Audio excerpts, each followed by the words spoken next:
আমরা আজকে আপনাদেরকে এখানে আপনাদের সাথে মিলিত হয়েছি বাংলাদেশ সরকারের প্রধানমন্ত্রী জনাব তারেক রহমান, ওনার নির্বাচনী অঙ্গীকার, বাংলাদেশ জাতীয়তাবাদী দলের নির্বাচনী অঙ্গীকার যেগুলো ছিল তার অগ্রাধিকার বিষয় ছিল ফ্যামিলি কার্ড।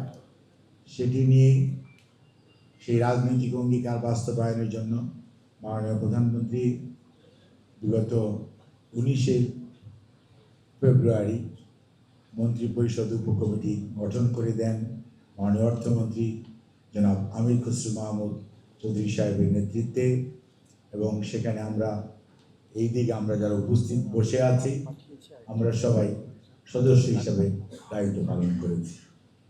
এবং সেই কমিটি বিগত 24শে ফেব্রুয়ারি মাননীয় প্রধানমন্ত্রীর কাছে কমিটির সুপারিশ উপস্থাপন করে। তারই আলোকে ফ্যামিলি কার্ডের বিষয়ে দেশব্যাপী নির্ধারিত 14টি উপজেলা অথবা অঞ্চলে এই কার্যক্রম পাইলটিং পরীক্ষামূলকভাবে শুরু হয়েছে।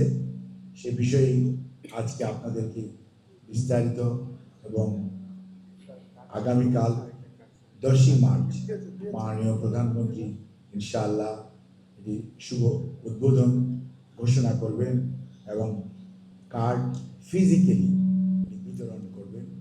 সেজন্যই আজকে আপনাদের মাধ্যমে দেশবাসীকে এবং সবাইকে অবহিত করার জন্য আমাদের এই আজকের এই প্রেস ব্রিফিং।